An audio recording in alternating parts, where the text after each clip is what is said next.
السلام علیکم ورحمۃ اللہ وبرکاتہ۔ دستور کے مطابق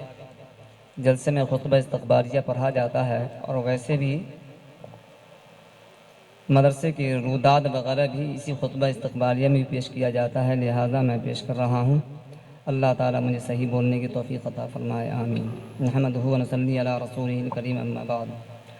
محترم و مکرم علماء کرام، اسٹیج پر جلوہ افروز اکابر ملت حضرت مولانا مفتی نوشاد نوری صاحب قاسمی، استاد شعبہ افتاء دارالعلوم بخش دیوبند، حضرت مولانا مفتی انصار صاحب قاسمی، ناظم جامعہ منہاج السنہ ملاڈ مالونی ممبئی، حضرت مولانا قاری ریاست اللہ صاحب قاسمی، اقرا اسکول پالاواکم، حضرت مولوی مفتی شرف الدین صاحب، مدرسہ ریاض الہدیٰ پرور کاٹ، ہمارے بزرگ سرپرست اور مدرسہ کے ستون پلر حاجی اے کریم احمد صاحب، صدر جامعہ تجوید القرآن، اور مدرسہ کے سیکریٹری حاجی منور افضل بادشاہ صاحب، افضل حج ٹور اینڈ ٹریولز پیریمیٹ، جناب بھائی ہاشم صاحب احمدیہ ہوٹل، بھائی ہارون صاحب فوڈ مارک پیریمیٹ، بھائی جاوید صاحب، بھائی جناب کمال الدین صاحب جو اس مدرسہ کے روح رواں مقامی اعتبار سے ہیں، اور ہمارے بہت ہی قریب جو شفقت کا ہاتھ رکھنے والے آر کے عبد الرحیم صاحب، بھائی غالب صاحب، بھائی حسین صاحب، اور مشہور و معروف شخص اس چنئی کے ڈاکٹر خلیل صاحب النور آئی ہاسپٹل۔ اور ہر ماحول میں کھیلتے کودتے رہنا ہمارا ایک فعل ہے مدراس کے اندر، وہ ہے بھائی منور طفیل احمد صاحب کے ساتھ، تو وہ بھی ہمارے سامنے موجود ہیں۔ میں تمام کا شکریہ ادا کرتا ہوں اس اعتبار سے کہ آپ کے شفقت و محبت کا ہاتھ ہمارے اوپر سایہ فگن رہتا ہے، جس کی وجہ سے ہم اتنی بڑی جرات اور ہمت کر لیتے ہیں کسی کام کو پائے تکمیل تک پہنچانے کے لیے۔ اللہ تعالیٰ اسے قبول فرمائے۔ آج کی یہ سعید، یہ نورانی اجتماع، یہ روح پرور منظر اور یہ ایمان افروز محفل ہم سب کے لیے اللہ تعالیٰ کی عظیم نعمتوں میں سے ایک نعمت ہے۔ دل شکر سے لبریز ہے، گناہ فرط مسرت سے جھکی ہوئی ہیں، اور زبان بے ساختہ یہ کہنے پر مجبور ہے فَبِأَيِّ آلَاءِ رَبِّكُمَا تُكَذِّبَانِ، آخر ہم اپنے رب کی کس کس نعمتوں کو جھٹلائیں گے۔ حقیقت یہ ہے کہ کچھ مواقع ایسے ہوتے ہیں جو صرف تقاریب نہیں ہوتے بلکہ تاریخ کا حصہ بن جاتے ہیں، کچھ دن ایسے ہوتے ہیں جو صرف کیلنڈر کے صفحات پر درج نہیں ہوتے بلکہ قوموں کی اجتماعی یادداشت میں محفوظ ہو جاتے ہیں، اور آج کا دن جامعہ تجوید القرآن چنئی کے لیے ایسا ہی ایک تاریخی دن ہے۔ آج یہاں صرف چند حفاظ کرام کی دستار بندی نہیں ہو رہی ہے بلکہ قرآن کریم کے نور کا ایک نیا قافلہ میدان عمل میں اتر رہا ہے۔ آج صرف ایک ادارے کی کامیابی کا جشن نہیں منایا جا رہا ہے بلکہ اس عہد کی تجدید کی جا رہی ہے کہ جب تک اس سرزمین پر مسلمان زندہ رہیں گے، قرآن کی آواز بھی زندہ رہیں گی، مدارس کی شمع بھی روشن رہیں گی، اور دین اسلام کا پیغام بھی نسل در نسل منتقل ہوتا رہے گا انشاءاللہ۔ محترم حاضرین، جب ہم ماضی کے اوراق پلٹتے ہیں تو معلوم ہوتا ہے کہ اسلام کی پوری تاریخ قربانیوں اور استقامت کی تاریخ ہے۔ مکہ کی سنگلاخ وادیوں سے لے کر مدینہ کی پاکیزہ فضاؤں تک، بدر کے میدان سے لے کر اندلس کے علمی مراکز تک، اور دہلی، لکھنؤ، سہارنپور اور دیوبند کے مدارس تک، ہر جگہ ہمیں ایک ہی منظر نظر آتا ہے: چند مخلص افراد، محدود وسائل مگر بے پناہ یقین، اللہ کی ذات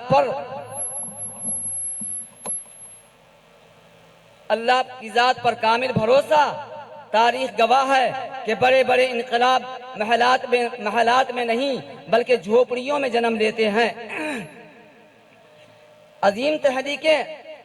دولت کی فراوانی سے نہیں بلکہ اخلاص کی دولت سے پروان چڑھتی ہیں، اور مدارس اسلامیہ اس حقیقت کی روشن مثال ہیں۔ الحمدللہ جامعہ تجوید القرآن کا سفر بھی اسی جذبہ اخلاص کا ایک چھوٹا سا مظہر ہے۔ 12 اگست 2012 میں جب اس ادارے کی بنیاد رکھی گئی تو وسائل محدود تھے، راستے دشوار تھے، مشکلات بے شمار تھیں اور مستقبل دھندلا سا دکھائی دیتا تھا، لیکن ایک یقین تھا کہ اگر نیت خالص ہو، مقصد اللہ کی رضا ہو، منزل قرآن کی خدمت ہو، تو پھر اللہ تعالیٰ ایسے اسباب پیدا فرما دیتا ہے جن کا انسان تصور بھی نہیں کر سکتا۔ آج آپ کے سامنے کھڑی یہ عمارت،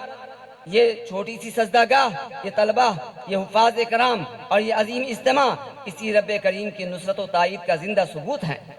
قرآن کریم محض ایک کتاب نہیں، یہ انسانیت کے لیے ہدایت کا سرچشمہ ہے۔ یہ وہ کتاب ہے جس نے بکھری ہوئی قوموں کو متحد کیا، غلاموں کو رہنما بنایا، تاریکیوں میں بھٹکنے والوں کو روشنی عطا کی اور دنیا کی تہذیب و تمدن کا سبق دیا۔ اس لیے قرآن کے حاملین کا مقام بھی غیر معمولی نہیں۔ رسول اللہ صلی اللہ علیہ وسلم نے فرمایا، خیرکم من تعلم القرآن وعلمہ، تم میں سب سے بہتر وہ ہے جو قرآن کو سیکھے اور سکھائے۔ آج جن خوش نصیب بچوں کے سروں پر دستار فضیلت رکھی جائیں گی، در حقیقت ان کے سروں پر صرف ایک کپڑا نہیں رکھا جائے گا، بلکہ عزت، سعادت، شرف اور ذمہ داری کا تاج رکھا جائے گا۔ یہ دستار اس بات کا اعلان ہے کہ یہ بچے قرآن کے سفیر ہیں، اللہ کے کلام کے امین ہیں اور آنے والی نسلوں تک اس نور کو پہنچانے کی ذمہ داری ان کے کندھوں پر دی جا رہی ہے۔ ہم ان خوش نصیب طلباء، ان کے والدین اور اساتذہ کو دل کی گہرائیوں سے مبارکباد پیش کرتے ہیں، خصوصاً ان ماں باپ کو جنہوں نے اپنی نیند کو، اپنی قربانیوں کو دے کر کے ان بچوں کی تربیت میں محنت کی اور انہیں قرآن کے راستے پر چلایا۔ کسی بھی ادارہ کی کامیابی صرف اس کے منتظمین کی محنت کا نتیجہ ہوتی ہے، بلکہ پس منظر میں بے شمار خاموش کردار ہوتے ہیں جن کی دعائیں، قربانیاں اور تعاون شامل ہوتا ہے۔ اس موقع پر ہم جامعہ کے تمام معاونین، محسنین اور خیرخواہوں کا خصوصی طور پر شکریہ ادا کرتے ہیں، جنہوں نے ہر مرحلے میں اس ادارے کو دستے بازو بن کر ساتھ دیا۔ اللہ تعالیٰ ان کے مال و جان، وقت اور صلاحیتوں میں برکت عطا فرمائے، ان کی خدمات کو صدقہ جاریہ بنائے۔ اسی طرح ہم اپنے ان اکابر علماء کے بھی انتہائی ممنون ہیں، جنہوں نے اپنی مصروفیات کے باوجود اس تقریب کو رونق بخشی۔ حقیقت یہ ہے کہ علماء امت کے لیے آسمان کے ستاروں کے مانند ہیں، ان کی موجودگی محفلوں کو نور بخشتی ہے، ان کی دعائیں اداروں کے لیے سرمایہ بنتی ہیں اور ان کی رہنمائی نسلوں کی تقدیر بدل دیتی ہیں۔ حضرات گرامی، یہ سفر ابھی مکمل نہیں ہوا ہے، بلکہ حقیقت میں آج ایک نئے سفر کا آغاز ہے۔ جامعہ کی تعمیراتی ضروریات ابھی باقی ہیں، طلباء کی تعداد بڑھ رہی ہے، رہائش کی ضرورت بھی بڑھ رہی ہے، تعلیمی وسائل میں اضافے کی ضرورت ہے اور مستقبل کے بہت سے منصوبے ہماری راہ دیکھ رہے ہیں۔ اوپر کی منزل پر طلباء کے قیام کے لیے 6 روم تعام، ڈائننگ ہال، دیگر ضروریات کے